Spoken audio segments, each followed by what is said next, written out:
Chapter 23.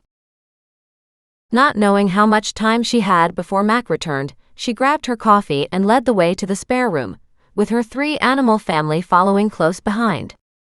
She stood in the doorway of the spare bedroom, remembering her promise.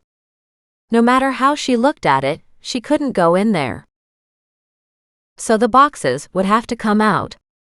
Craftily, she studied the layout of the room, then went downstairs and outside to the back garden where she snatched up the hoe and raced back upstairs. Those last couple boxes were just close enough that she could snag them with the hoe and drag them over to the doorway. "Ha!" she cried out with the flush of success. Now she could go over the box's contents and not break her promise. Quickly, she sorted through the remaining 2 boxes. They contained collections of souvenirs, photographs, books, even an odd pair of shoes tucked on top of everything else. As if there was no room for them anywhere else. The second box contained only shoes. She went through each box, looking for something that would identify what had happened to Jeremy, but found nothing here. At least nothing she could find. Mac might have an entirely different view on that. She put the photos off to one side and stacked the boxes together on another side. She'd cleaned out the attic, but maybe Mac would want to go up on his own, and that was fine with her. He might see something she'd missed. Back downstairs again, she looked at the photos under the bright kitchen light. Names and dates were on the back, like Rose 79 and Jeremy and Tom 76. All of them appeared to be in their 40s, back at the time these pictures were taken. Nothing was more recent than 1982, and she didn't recognize any of the people in the images, although the name Jeremy sure rang a bell. Possibly Tom and Rose were his siblings. Their approximate ages would seem appropriate for that. And if this Jeremy in the 1976 photo was the man who later disappeared in 1988, he would have been about 50 to 60 years old at the time he was last seen, or some 80 to 90 years old today. That put Jeremy roughly in the same age bracket as Nan. There didn't appear to be any photos of Nan. Doreen didn't know if that was a good thing or a bad thing. She was rather desperate to clear Nan of all wrongdoings. But it was still a little hard to understand how all this stuff had come to be here. She wanted to go to the library. She glanced at her watch. She wouldn't sit here and wait for Mac. He'd said he wouldn't make it back that afternoon anyway. Surely he would have no problem with her running to the library, looking up any information on this Jeremy Feldspar. She snatched up her car keys and purse and ran outside, locking the animals in. "I won't be long," she called out to Muggs. She turned on the engine and quickly backed out the driveway. She still had boxes of clothes to drop off. She'd have to fit that into her day too. As she swept past the neighbor's house, she saw Cindy waving at her. She caught sight of her too late to react with a wave of her own, and she wasn't sure she wanted to either. Something was very odd about that couple. Was there such a thing as too much sunshine in someone's world? With all the supposed neighbors forming a crowd in front of her house, few had introduced themselves to Doreen. Just the 2 happy couple, Cindy and Josh. Oh yeah, and Ella had earlier. But Doreen hadn't seen Ella since their first encounter. That was a shame because Ella was at least normal. At the library, Doreen walked into the massive new-looking building, and with the librarian's help, she was quickly set up, looking at the old records on microfiche.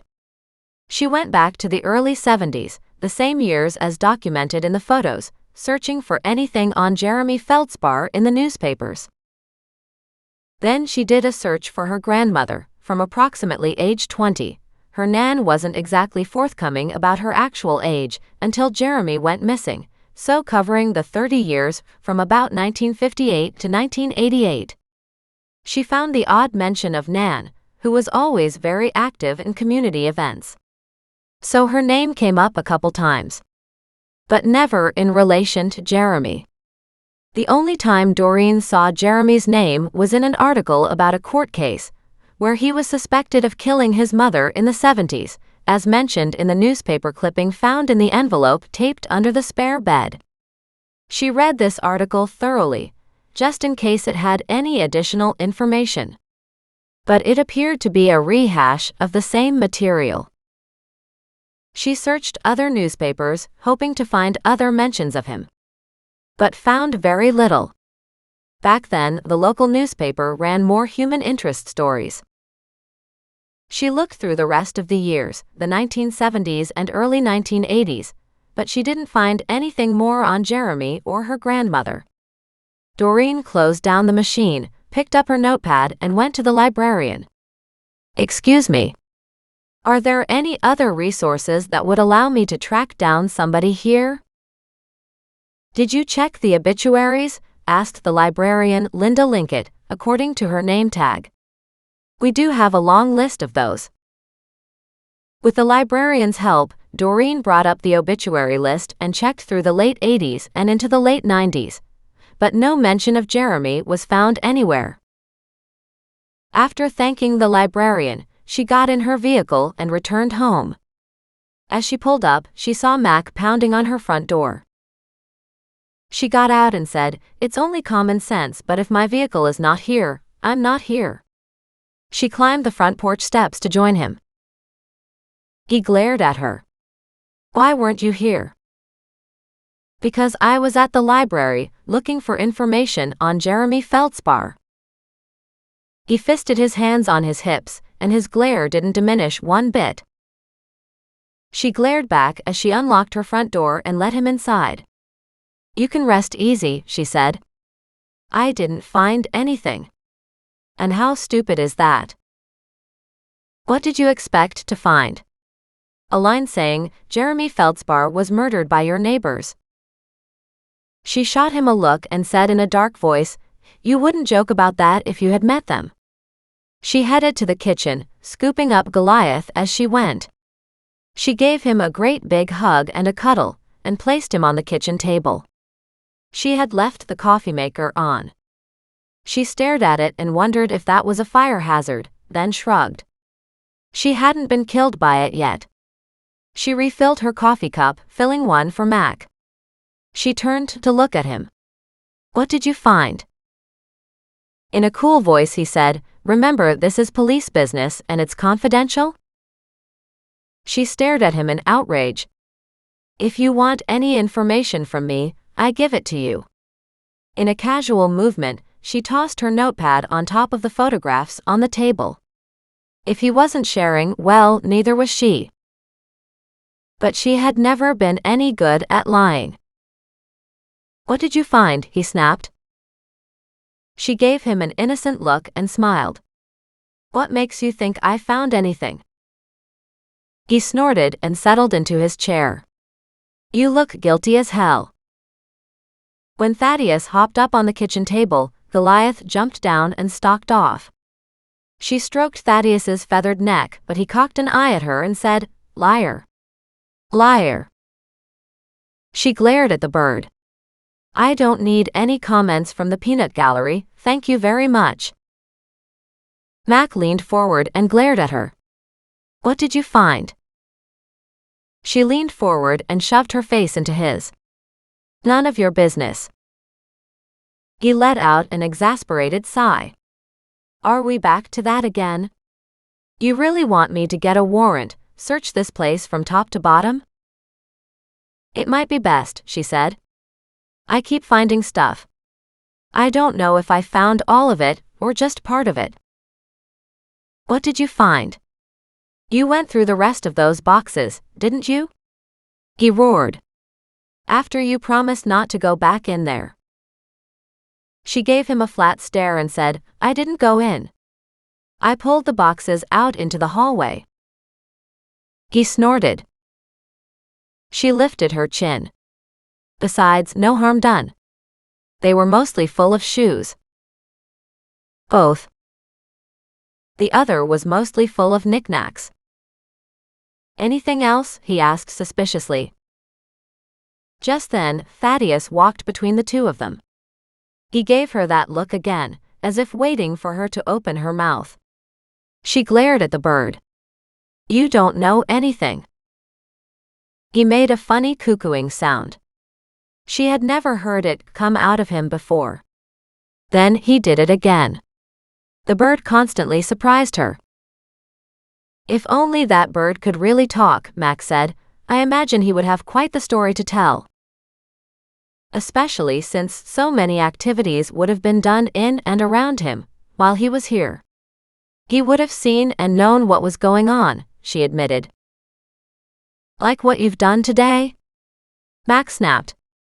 So give. But he was still withholding anything about what he had found in Jeremy's safe deposit box, or about his account at the bank. She opened her mouth when Thaddeus fixed her with that odd glare of his. She raised both hands in surrender. I can't keep any secrets from that dratted bird. He's against me. She glared at the two of them, and both just stared back at her. Fine. She looked at the notepad and used it to push the photographs toward Mac. These were inside the second box. Photographs, he noted. Anything of value? I was going to let you have them and decide. He shot her a look that confirmed he understood her a little more than she liked. He spread out the images carefully, picking one up at a time, studying the features of the people in each photo. He read the names and dates on the back before placing each one down again. Before you ask, no, I don't know any of the faces, considering those photos were taken before I was born. And the only name I recognize is Jeremy, for obvious reasons. He nodded. What if Nan does? Doreen shrugged. I don't know any of the landmarks in the images. For all I know, these could have been taken in Europe. I doubt it, he said. Some of these are from the city beach in Kelowna. How can you tell? It could have been any beach anywhere as far as I'm concerned. She sat back and sipped her coffee. By the way, did you check out my neighbors concerning the body in my back garden? He lifted his head and pierced her with that hard gaze of his. What about your neighbors? It's silly. She shrugged. But that one couple is just so dang happy. That startled a grin out of him. Is your world so dark you can't appreciate other people being happy? No, they were too happy. Too bright. Too cheerful. Too ingratiating. It's not like they came by before, like the other lady, Ella, I believe her name was.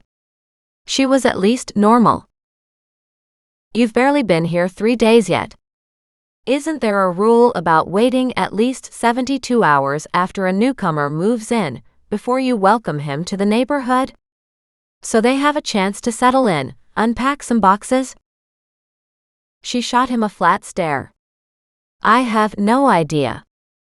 Are there rules for things like this? I wouldn't doubt it. He chuckled. But just because they were extremely friendly, it doesn't make them killers. I know, she said morosely. So far, they are the only ones who were over-the-top friendly. Were you friendly back? Did you bring them inside and have tea, spend an hour with them socializing? He studied her and then shook his head. Of course not.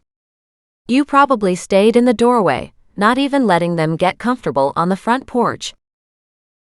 If I knew there were rules about things like that, she snapped, then I might have. How was I supposed to know there was a right and wrong way to handle neighbors who were just too darn happy to be comfortable around? He stared at her, then despite himself, he laughed. You might want to consider how that would have been a good way to get information from them. Information about whether Jeremy had ever been here. Information about strangers around the house lately. He settled back after looking at the last picture. They might have answered your questions. When the police question the neighbors, the officers tend to get those lovely non-committal kinds of answers. But when a neighbor questions neighbors, well, that's a whole different story. She stared at him in surprise, and with a growing realization. Well, consider me about to get friendly with my neighbors." Thaddeus spoke up right then, once again repeating his earlier lines. "Liar. Liar." It was a heck of a position to be in, when even the bird knew her so well.